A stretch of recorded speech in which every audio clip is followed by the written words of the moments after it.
A u nastavku emisije upravo razgovaramo o ključnom događaju koji svi iščekuju u petak o predstojećem sastanku Vladimira Putina i Donalda Trumpa na Aljasci, o mogućnostima okončanja rata u Ukrajini, stavovima Evropske unije prema pregovorima sa Rusijom, kao i o budućoj ulozi NATO-a u Evropi. Sa nama u studiju putem video veze javlja se gospodin Zmago Jelinčić, jedan od najprepoznatljivijih političara u Sloveniji i lider Slovenačke nacionalne stranke. Gospodine Jelinčiću, dobar dan i hvala što govorite za televiziju Vesti. Dobar dan, dobar dan. Evo da vas pitam pre svega, kako slovenačka javnost i politički krugovi komentarišu ovaj najavljeni sastanak Putina i Trumpa na Aljasci sutra, 15. jula? Ovaj sastanak u Anchorageu na Aljasci se uzima kao ne baš neka stvar koja će do kraja izvršiti i pripremiti ovaj kraj ovog rata, nego kao neki preduslov da se ponovo razgovara posle nekog vremena. Za Putina se zna da je izuzetno pametan čovjek i da zna šta hoće. On zna da ne može da ostavi Rusku federaciju sada na pola puta, a i to zna i Trump. I Trump sad traži kako nekako da se izvuče iz ove zamke, jer iza vrata mu stoji ova Evropska unija. U stvari ova koalicija voljnih, znači Njemačka, Francuska i Engleska, koji sad pokušavaju nešto da guraju, a niko ih u stvari ne uzima ozbiljno. Ja mislim da taj sastanak između Putina i Trumpa, koji je na Aljasci, koja je nekad bila ruska teritorija, pa su je prodali Amerikancima. Tako da ima tu nekog specifičnog sazvuka u toj stvari. Ja mislim da će to proći pored Evropske unije, pored Zelenskog i da će se razgovarati samo o interesima Amerike sa strane Trumpa i zahtjevama Rusije sa strane Putina. Rusija je stavila koji su uslovi da se nešto napravi, znači treba apsolutna denacifikacija Ukrajine, onda da sve ovo što je sada u ruskim rukama, da ostane u ruskim rukama, pa čak i ono što će u ovim danima doći u ruske ruke, da to ostane njihovo. I to će ostati. Ali Evropska unija hoće da se ovaj rat produži, jer svaki dan ovog rata Evropskoj uniji donosi određenu lovu, i to ne malu. Izuzetno veliki novac, jer ono što je van der Leyenova rekla da treba Evropska unija, znači sve zemlje Evropske unije, ne samo ove tri glavne, da treba da pripremi 800 milijardi eura za oružje koje će ići za Ukrajinu. Znači od tih 800 milijardi najmanje 400 milijardi će ići u džepove ne samo one industrije za naoružanje, nego i u džepove van der Leyenove i ove kamarile koja vodi Evropsku uniju. Znači ja ne očekujem nešto mnogo, a i u javnost u Sloveniji nije nekako uzburkana da očekuje šta će se desiti. Ja mislim da će to biti jedan sastanak za kojeg će pozitivne stvari povući i Trump i Putin i dogovorit će se za sljedeći sastanak. A to da će biti na tom sastanku sljedećem i Zelenski, ja nisam siguran, jer Zelenski nije faktor kojeg bi se slušalo, njega se ne sluša ni u sopstvenoj državi, takozvanoj sopstvenoj državi, jer on već više od godinu dana nije predsjednik te države, ali njemu treba rad samo zato da opstane na toj poziciji. A ta pozicija je jako klimava, jer se i unutar Ukrajine već spremaju neke opasne, za Zelenskog opasne stvari. A sa druge strane možemo očekivati i ukrajinske neke terorističke napade u stilu onoga kako Ukrajinci prizivaju ovu Buču, koja je bila njihova stvar. Oni su to napravili, nije to bio napad ruskih sila i tako dalje. Nije bio to ruski zločin, nego je bio to ukrajinski zločin. To se dešavalo i u Srbiji za vreme bombardovanja, kad je bilo na Kosovu, i to pripremaju Ukrajinci. To bi moglo da nekako pomete svu stvar, ali ruska vanjska obavještajna služba saznala je to, pa vjerovatno neće dozvoliti da dođe do takvih nekih eskalacija. S obzirom da ste rekli da mislite da nije toliko uvaženo trenutno više mišljenje ukrajinskog predsjednika Volodimira Zelenskog, naravno mnogi ga ni ne smatraju više legitimnim predsjednikom Ukrajine s obzirom da je njegov mandat istekao prošle godine, ali mislite li s obzirom da evo i danas je Trump ponovio, ukoliko današnji razgovor bude uspešan, ja očekujem i nijedan sporazum... Nestalo mi zvuka. Evo ponovit ću pitanje, da li me sada čujete?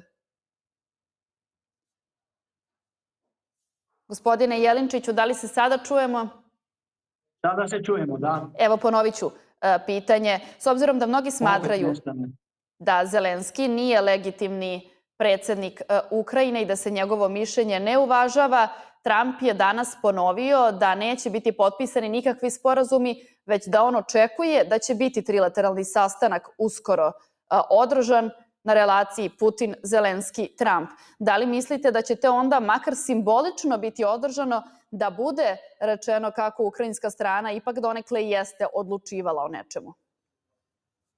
Pa ja mislim da to je samo rečeno, jer sa druge strane zahtjev je ove trojice iz Europske unije da i oni budu prisutni na tom sastanku. I ovaj Njemac je rekao da ako ove europske trojice neće biti na sastanku, oni neće priznati bilo kakav ishod bilo kojeg sastanka. Znači, sa jedne strane Zelenski surađuje sa Europskom unijom i preko ove kohorte pokušava da se ugura nekako na neku poziciju gdje bi on mogao da odlučuje. Ali Zelenski nema mogućnosti da odlučuje o sudbini svoje zemlje, one što je ostalo od Ukrajine, i jedino treba da sluša šta će se dogovoriti Trump i Putin. Ali dogovori između Trumpa i Putina će potrajati. Ova obećanje da će Zelenski prisustvovati na sastanku između Trumpa i Putina, to ja mislim da je to samo neko bačeno u vetar da se nekako čuje, da se Zelenskog za neki minut ili dva smiri, ali Trump radi po svojoj agendi, ne po agendi Zelenskoga kojega on uopšte ne uzima u obzir. Slovenija jeste članica NATO-a koji ne podržava mirovne napore, već insistira na daljem naoružavanju Ukrajine. Pa da li je to suprotstavljen stav pokušajima Trumpa da zapravo rat u Ukrajini prestane? Pa slovenačka vlast je glupa, totalno glupa i petlja se tamo gdje ne bi trebalo da se petljamo. Mi smo slali oružje u Ukrajinu, zašto? Zbog čega? A sad nemamo ni za sebe ako bi trebalo. Ne daj Bože da zatreba, makar se i na Balkanu opasno nešto radi sa strane Engleza i Nemaca, pogotovo u Republici Srpskoj. Slovenija gura u onom pravcu jer sluša samo što kaže ona van der Leyenova u Briselu, šta zahtjeva briselska administracija, šta zahtevaju ovi veliki konglomerati vojne industrije u zapadnoj Europi, pogotovo i najviše u Njemačkoj, i to ova naša vlast samo klima glavom, sluša i skida gače. Nema drugog, jer zanimljivo je da i leva i desna politička opcija u Sloveniji nekako stoje na strani Ukrajine, a narod je na strani Rusije. To je zanimljivo, ali tako je kod nas je cenzura u medijima izuzetno velika, ne smiješ da kažeš ništa što je dobro za Rusije, treba samo da govoriš kako je Ukrajina, ne znam, ovo i ono i treba da joj se pomaže, a sa druge strane ljudi govore pogledajte ove Ukrajince sa nekim kolima koji se vozakaju po Sloveniji, ništa ne plaćaju, država im daje i jeftine, ne treba da se plaća cestarina, stanarino tu i tamo po nešto, a kola su 100-150 hiljada eura i tako dalje. Znači, narod je na jednoj strani, a politika i leva i desna je na drugoj strani. Reuters prenosi da je predsjednik Francuske Macron rekao da je Trump tokom razgovora sa evropskim liderima i ukrajinskim predsjednikom Zelenskim jasno isključio mogućnost da Kijev postane član NATO saveza. Da li vi smatrate da će Rusija tražiti da se NATO povuče iz nekih zemalja koje su na samim granicama Rusije? Ja mislim da će NATO pakt će se urušiti sam u sebe, jer kad Amerika izađe, šta je onda ostaje od NATO pakta? Neki evropski NATO pakt koji je skoro ništa. Mađari rade svoj posao. Mađari su pametni i oni razmišljaju o svojoj domovini, o svojoj državi. Je problem jer je van der Leyenova sad izjavila i priprema kao neki državni udar u Mađarskoj, pa umjesto Orbana da stavi ovog Mađara, ovog vođa opozicije. Ali to neće ići. Ja mislim i u Slovačkoj se ljudi nekako nisu više za Ukrajinu. I pa čak i u Njemačkoj, jer Alternative für Deutschland dobija na poziciji, dobija na jačini, sad je najjača partija i oni su protiv rata sa Ukrajinom, jer u stvari Europska unija hoće da ovaj rat NATO pakta protiv Ukrajine da prevede na rat Europske unije protiv Ukrajine, a ja mislim neće to proći. Evropska unija, međutim, i dalje ima čvrst, pa gotovo nepristupni stav prema pregovorima sa Rusijom. Zašto, po vašem mišljenju, evropske elite upravo insistiraju na toj poziciji? Evropske elite vide samo novac, jer dokle traje rat, dolazi novac, jer rat je najveći biznis na svijetu. I Evropska unija neće da posustane, neće da dozvoli da prestaje onaj potok eura koji se iz svake zemlje Evropske unije sprema i priprema i šalje u Brisel. I to je to. Evropska unija, to nije Evropska unija, to je neko paranacistično, fašistično stvorenje koje je u stvari dobilo poticaj 1944. godine u Strasburu. Tada su nacisti pripremali ovaj sistem, jer 1943. godine već su Njemci izdali jednu knjigu Europa arbeitet für uns, znači Europa radi za nas. Znači imali su u glavu i kad pogledamo ove lidere u Europskoj uniji, van der Leyenova, njezini preci su bili nacisti. Od ovog njemačkog Merca, njegovi preci su bili nacisti. Kad pogledamo one predsjednice nekih koji imaju visoke funkcije u baltskim zemljama, mnogi od njih preci su bili nacisti i tako dalje i tako dalje. Znači, Europa radi za sebe. A ja ne znam zašto, jer kad ovi imaju 100 milijuna eura, šta će im 150 milijuna eura? Neće ni to potrošiti jer život ide prema kraju pa će krepati i onda doviđenja. Ali kako slovenačka javnost, tu i građani, gledaju na taj tvrd stav Brisela prema završetku rata u Ukrajini? Da vam kažem direktno šta ljudi govore o van der Leyenovi i o Europskoj uniji. Oni kažu jebeš Europsku uniju, ko jebe van der Leyenovcu i tako dalje. Samo da ne psujemo, ali shvatamo šta želite da kažete. To sam samo rekao šta ljudi govore, ne ja. Ljudi to govore. Jasno. Međutim, da li postoji taj strah za potencijalno spremanje za rat sa Rusijom? Pa spremanja za rat sa Rusijom u Sloveniji nema i neće ga ni biti, jer ni naši vojnici neće nikada ratovati protiv Rusa. Nikada.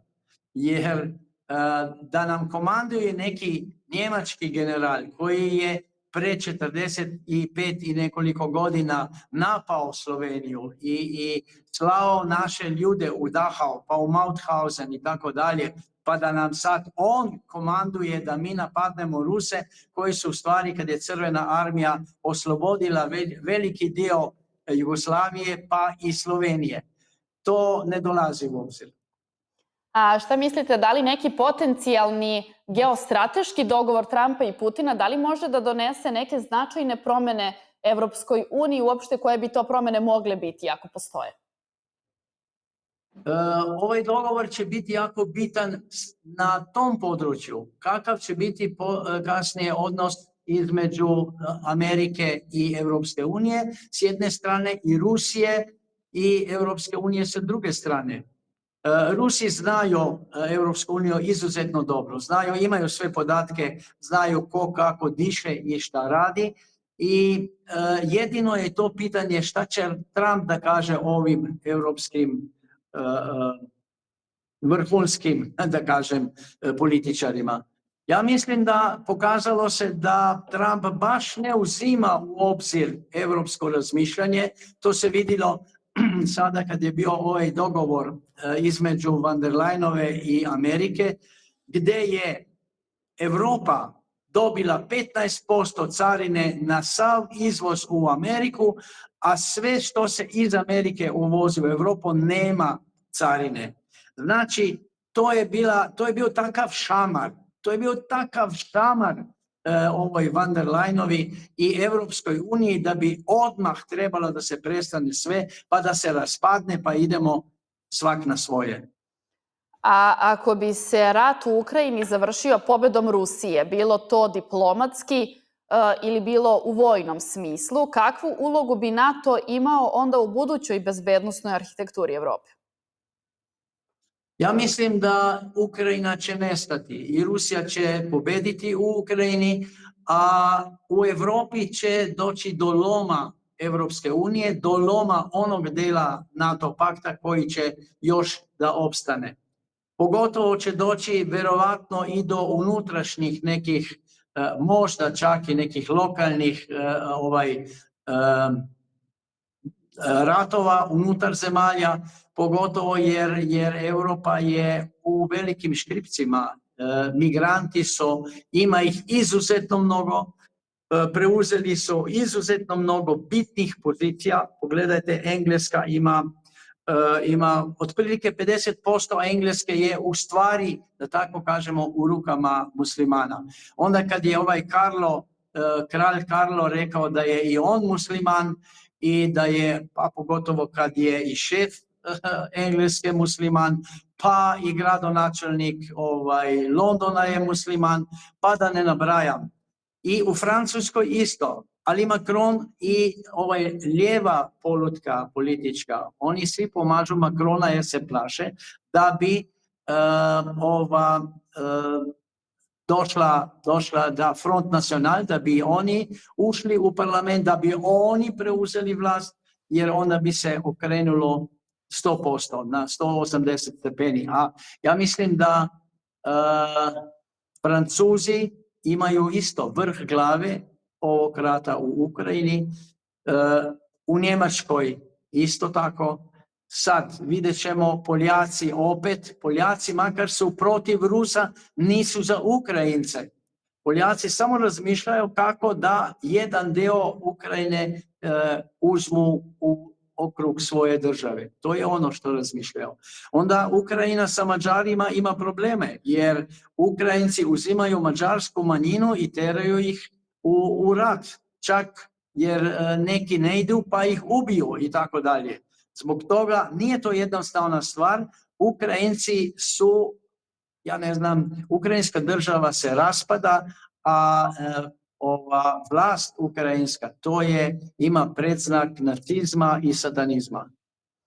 A da li vidite mogućnost da se Evropa u nekom trenutku distancira od američkog vojnog i političkog uticaja i zapravo pokuša da uspostavi sopstvenu politiku bezbednosti? Pa Evropa razmišlja o tome već dugo vremena, ali gledajte, u Europi je 27, u Europskoj uniji 27 zemalja i svaka zemlja u stvari, skoro svaka zemlja ima sopstveni jezik. Onda razmislite neki veći ešalon vojske, ko će da komanduje, na kom jeziku? Na litvanskom ili na italijanskom ili na mađarskom ili kako će to da je? To je nemoguće. To su pričice za malu decu i za crpanje novca u sopstvenu blagajnu. Ništa drugo. Hvala vam mnogo na ovom razgovoru i informacijama i stavu upravo iz Slovenije i vašem, ali i građana Slovenije koji ste nam preneli. Hvala vama. Bio je to naš sagovornik, gospodin Zmago Jelinčić, koji nam se javio iz Slovenije. Mi idemo na kraću pauzu, a potom se vraćamo najvažnijim vestima dana.